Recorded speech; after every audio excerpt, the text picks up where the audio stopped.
Good morning. Well, we have been noticing the use of certain words in our social life and in political life.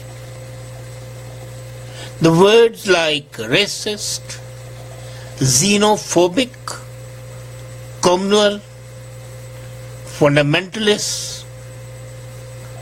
These are the words which have gained currency over the last few years. But are these words just jargon?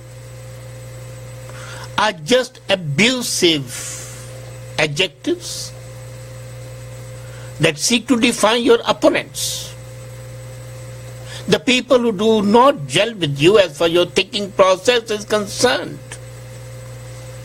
And many times I feel that the words are used without any significance or consideration.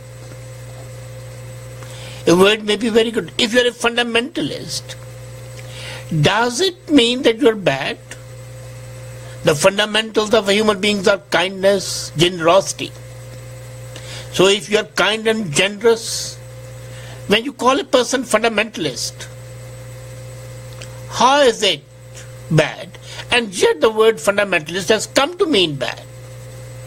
Simply because some people, a very minuscule minority, have not been able to get over the 14th century mindset, does not mean that all fundamentalism is bad.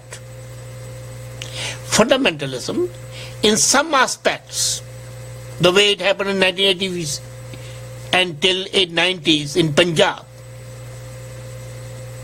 or what's happening with ISIS, that fundamentalism, but then there are fundamentalists in Malaysia like Dr. Mathia. They believe in the basic goodness of human beings. Come to racist. Is racism always bad? Or can it also be an effort to uplift your race?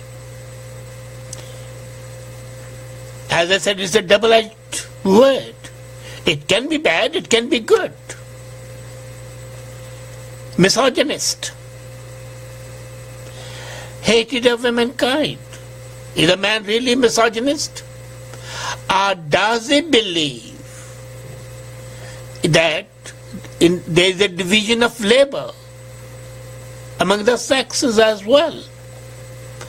Well, you call of division of labor and you say it's a productive economic concept. You talk of the division of labor in the sexes and you call it a misogyny. Xenophobic.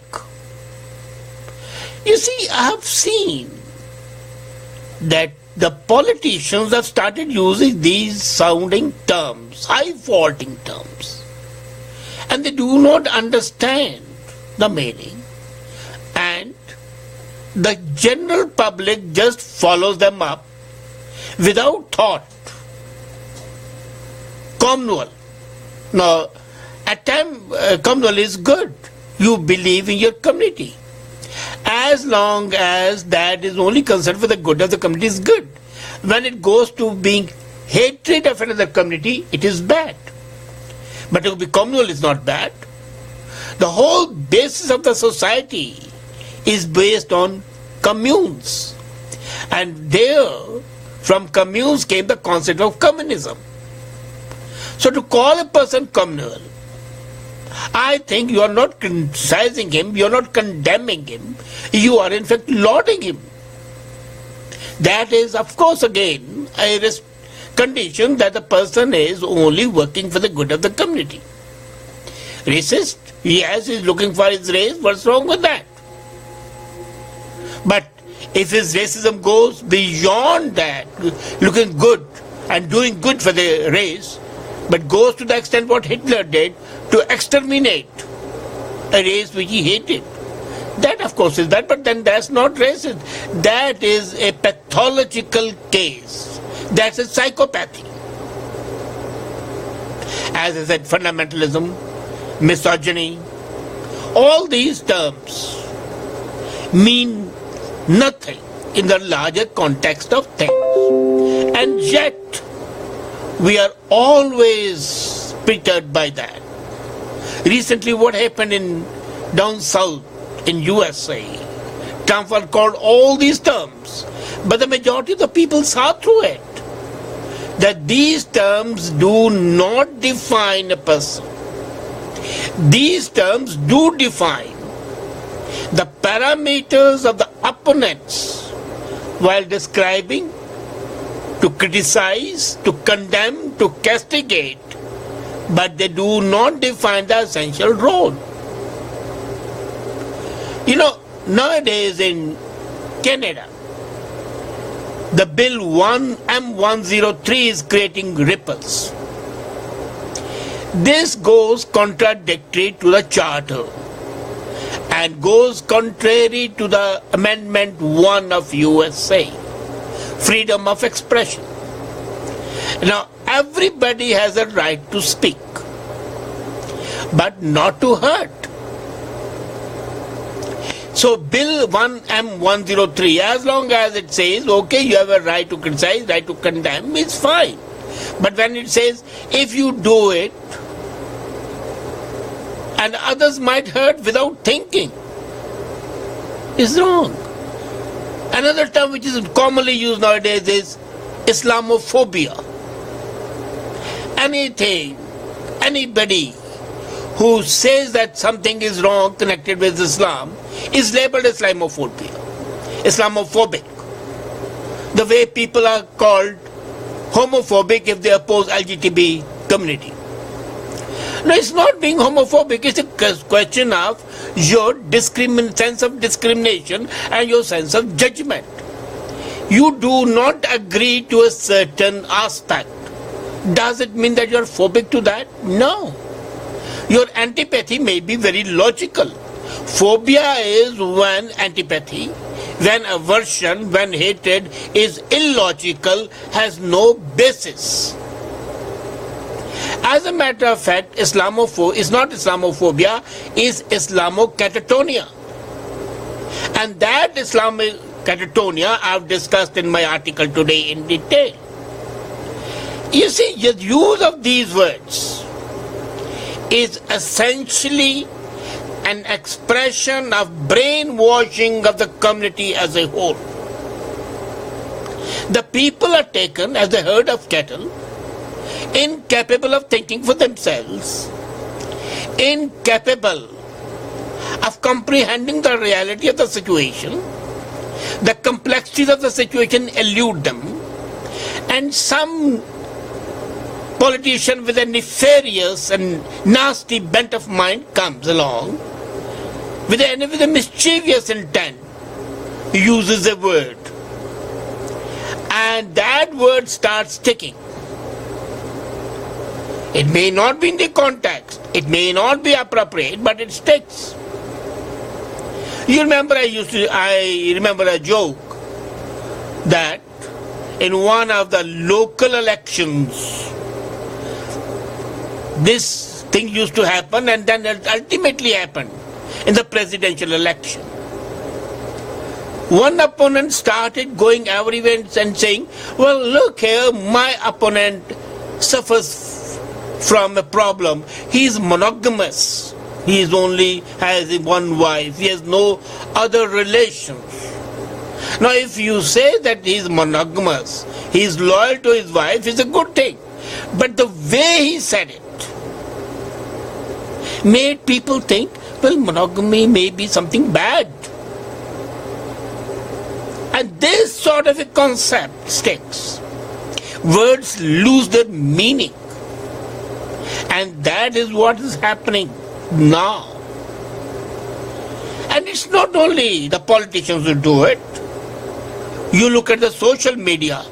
I mean, it's the people who are absolutely nincompoops and morons. They use these words out of context, without thinking, without logic. And the reason is, when they cannot comprehend something, when something goes beyond their power to visualize and understand, then the best recourse is to use jargon. The best recourse is to use such words which you feel that they strengthen your argument, but in fact are an expression of the intellectual vacuity, intellectual bankruptcy, incapable of giving expression to your ideas and thoughts. They are the crutches used by the mentally crippled persons to hurl invective at others, which has no meaning.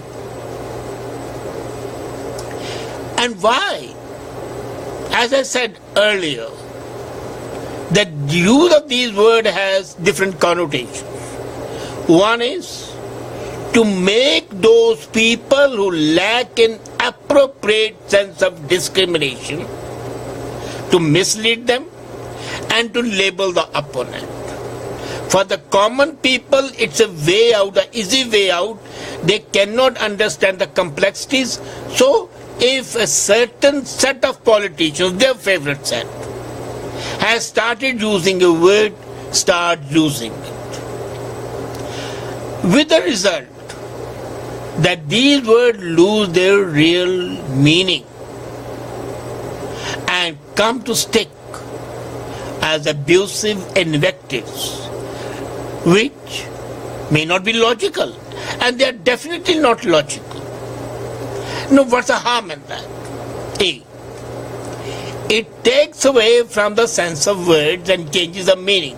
Fine, I'm okay with that. I have no problem if the words keep on changing the meaning. They have been changing the meaning over the years. But when they are used to characterize a person,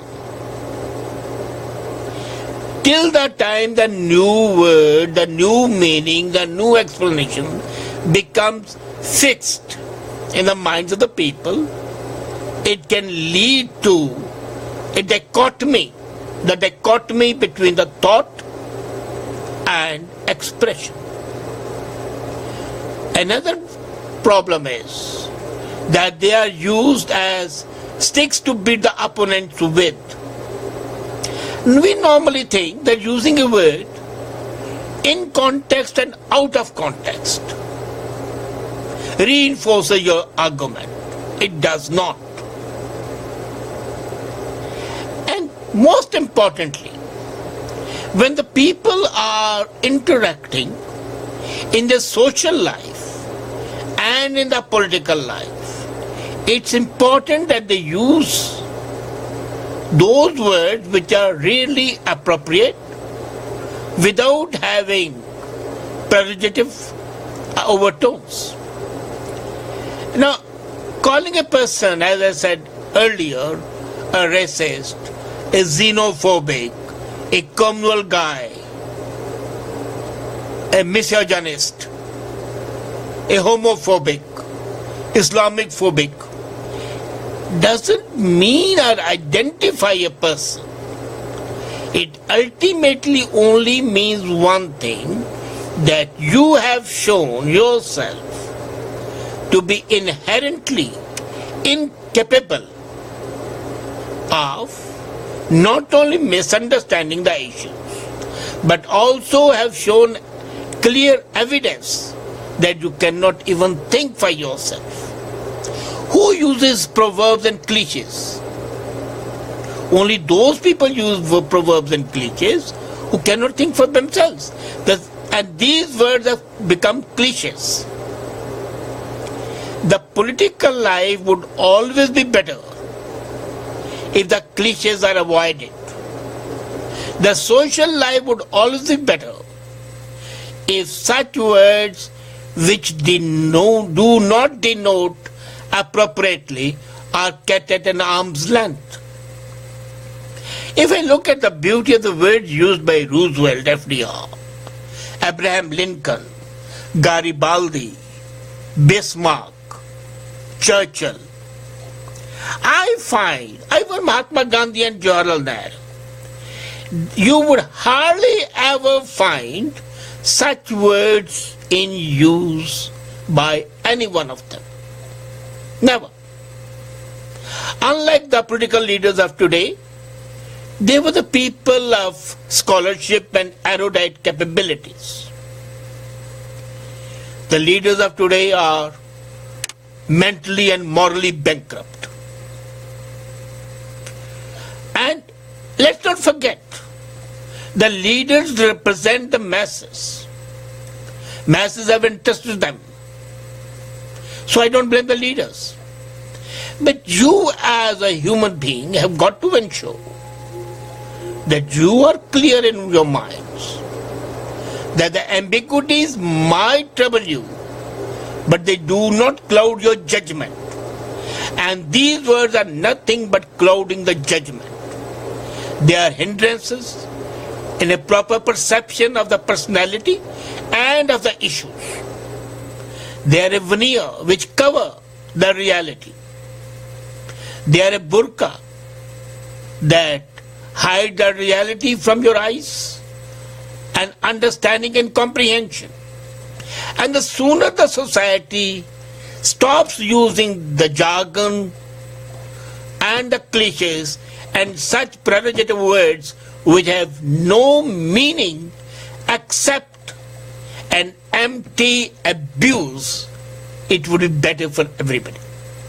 Think about it. Have a nice day.